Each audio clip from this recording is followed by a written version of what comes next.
Hi, everyone, and welcome to the Dr. Mindfulness YouTube channel. Thanks for tuning in. Today, I want to talk about this tricky topic of seeking and how seeking can be an impediment to our spiritual path. And stick around till the end. I'll have an exercise that'll help you see the truth of this. So basically, us humans, we're seekers.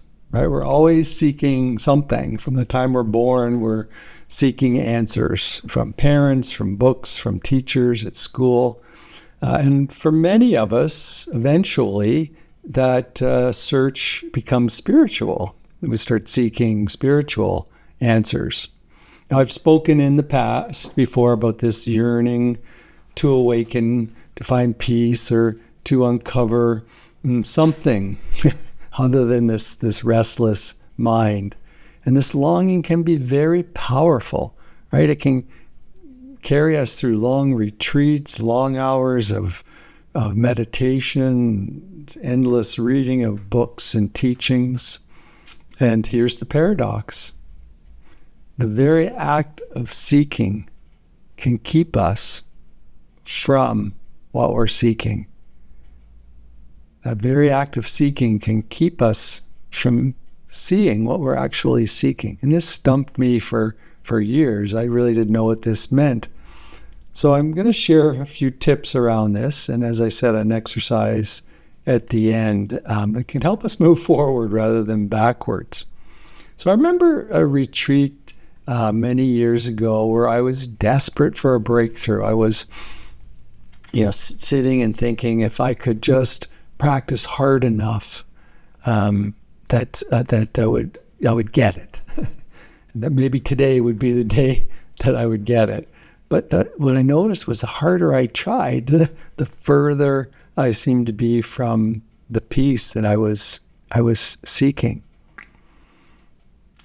And it's something kind of dawned on me as an insight at that retreat that changed how I practiced. And that's what I want to share a bit about today.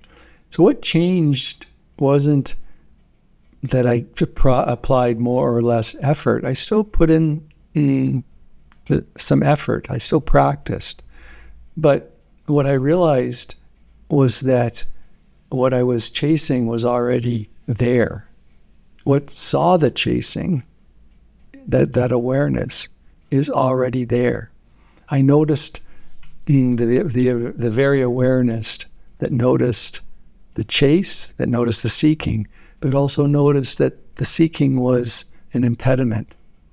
So I came back to this awareness. And this is what many seekers miss. We think we're going to find it, whatever it is, out there, hidden under the pages of a book or with a certain teacher or meditation technique. If we can just find the perfect technique or the perfect teacher.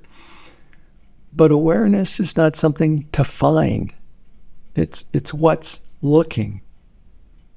Right? It's what's looking. So we just keep coming back to what's looking. The Buddha, I really like the way the Buddha put this. He compared it to riding an ox while you're searching for the ox. You're already on it. The one teacher said it's like feeling like you're poor while you're walking around with a diamond in your pocket. If you just put your hand in your pocket and see that the wealth is already there. And don't think that all the time you've spent seeking has been a waste. It has its value. It refines your longing. It peels away illusions. It trains you in pausing and noticing. The seeking really brings you to the edge of realizing that you don't need to seek. But this realization is so core. It can really pivot your whole spiritual practice. So here's the invitation. What if you allowed both? You allowed seeking and the realizing of non-seeking.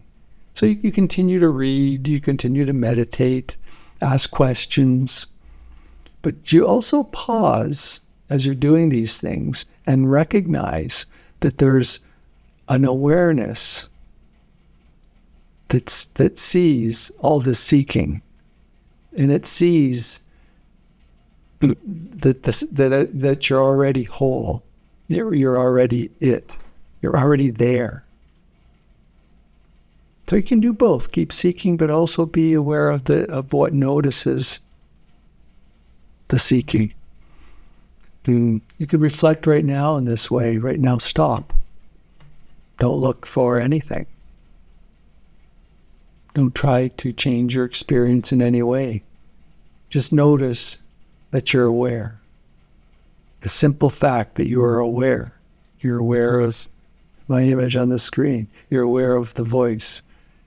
Perhaps the sound of the rain that's happening right now in the video in the background, or whatever's happening in your environment. You're aware. That simple fact that you are aware is the ground of everything you've ever searched for. It's the portal to your true nature. And perhaps the mind jumps in, says, but this can't be it. It has to be more extraordinary than this.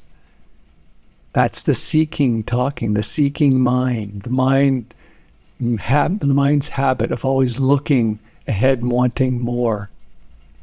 But what if this really is it? This quiet, aware presence is it. Another thing to realize is that the seeking is not a mistake. It's a necessary part of the journey. But at some point, the seeker recognizes that what it has been longing for is here the whole time. And then that recognition doesn't end the adventure. It just changes its flavor.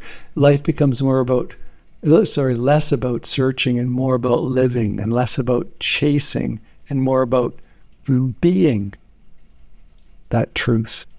So here's the exercise that I promised at the beginning.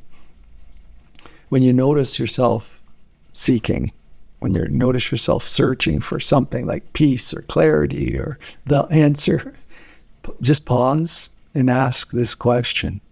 What's here right now? What do you see right now? And what is aware of that? And if the mind jumps in with an array of thoughts about, well, this can't be it, just pause and ask, what's here right now that is aware of those thoughts? And no matter what comes up in your experience, just ask the same question. What's here now that's aware of whatever your experience is? And you just do this over and over. What's here right now? And this will enable you to come back to yourself, come back to the essence of yourself. And when you do this, you may discover that the treasure you've been looking for isn't hidden in some future moment or hidden in some book. It's the very awareness of the search itself. So I hope you found this video helpful, and if you did, please hit the like button.